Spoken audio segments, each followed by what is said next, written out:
full disclosure here, we had recorded today's episode of Sekeres and Price when the news of the Oliver Ekman-Larsson buyout came down. Now, there will be portions of today's show that will speak about it theoretically, but it's at hand, Blake Price, and a lot of people didn't think that the Aquilinis would go down this road. A lot of people didn't want to go down this road, thinking that OEL could have a bounce-back season. Your reaction to the Canucks moving on the buyout, one of the all-time buyouts here, out alongside the two Minnesota guys, Parise and Suter. Your reaction to the big news from the Canucks today? Well, what had I told you, both in confidence and eventually on the show? I was starting to see the light here, that they had pinned themselves into such a corner here that they needed a silver bullet. And at least in the first 2 years, this is effectively a silver bullet.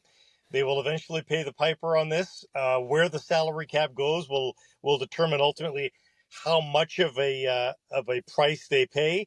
If the salary cap goes up and up and up, and we come out of these economic doldrums, and the NHL sees a huge boost of revenue, then maybe the Canucks never really take this on the chin too much.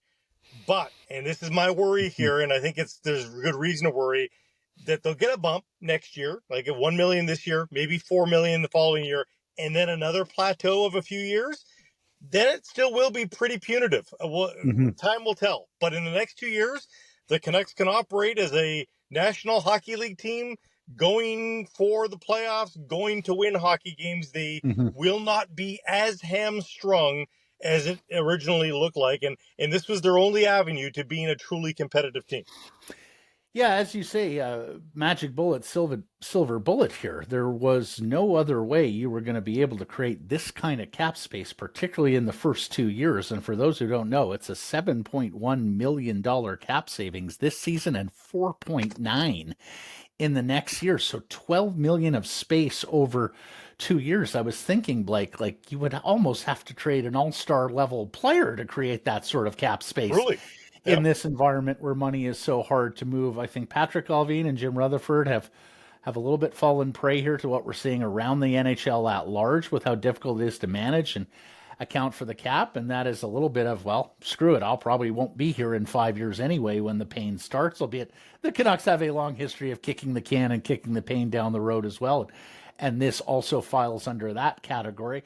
You know, Allvin was very wise in choosing his words and not boxing himself into a corner at that end of season media availability on Oliver Ekman-Larsson. He talked about how they were going to try and rehabilitate the player. He talked about the fact that OEL had suffered an injury last year at the World Championships and wasn't right. And yet he didn't say, banging his fist on the desk, like there will be no buyout. He just indicated that. I think it's probably a fair explanation to wonder that over the course of this month, with 2 months, with fruitless attempts to move Brock Besser, Connor Garland, and Tyler Myers, that Canucks hockey operations circled back to the Aquilinis and said, look, this is our only avenue if you're looking to improve the team and make the playoffs for this upcoming year. It's going to cost you $20 million over the next 8 years, as opposed to the $30 million you were going to pay OEL over the next 4 years.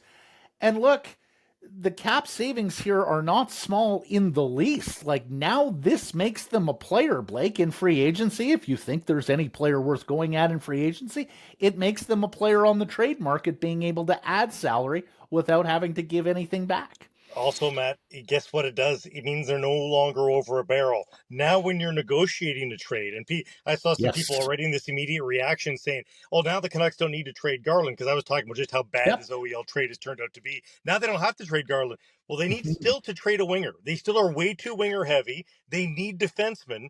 That would still be your best avenue to improving the defense score, is trading a winger. And guess what?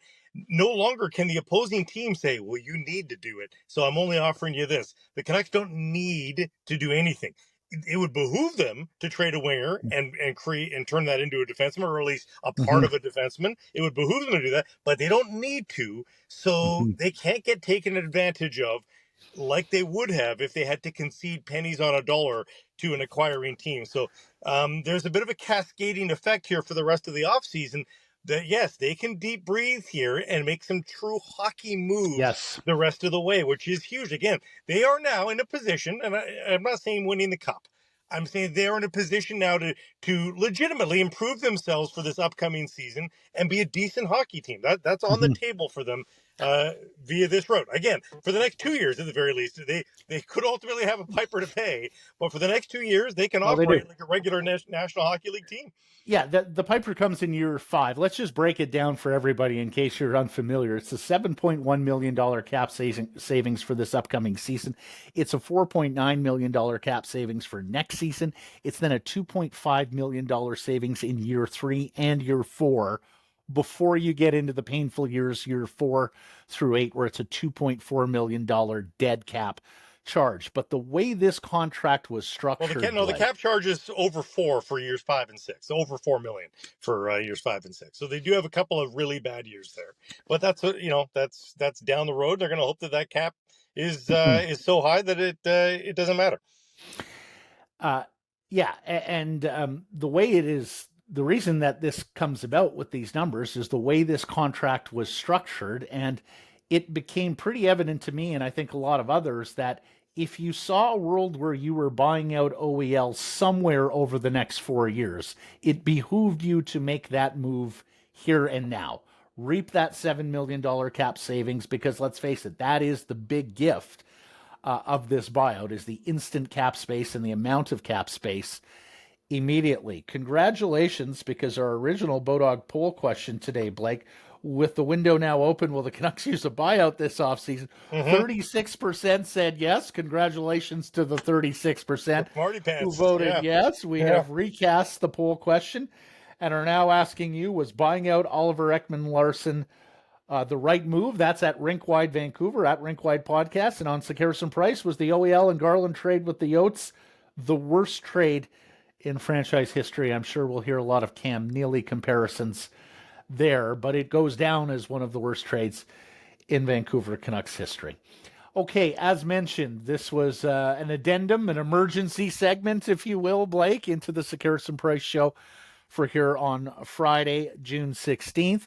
And I'm not sure if Grady's going to use any of the video clips of this, but if you're wondering, where the heck is Matt with the Brock Besser and Elias Pettersson jerseys in behind him. Thank you to Gary Nettergaard and Curtis Johnson at Northlands Golf Course here for setting me up in the office in the pro shop and allowing us to do this addendum to the pod. This Sekeres and Price clip brought to you by Northlands Golf Course. 6 to 90 day advance bookings relaunching on March 1st. Limited availability and conditions apply. Visit golfnorthlands.com for more details.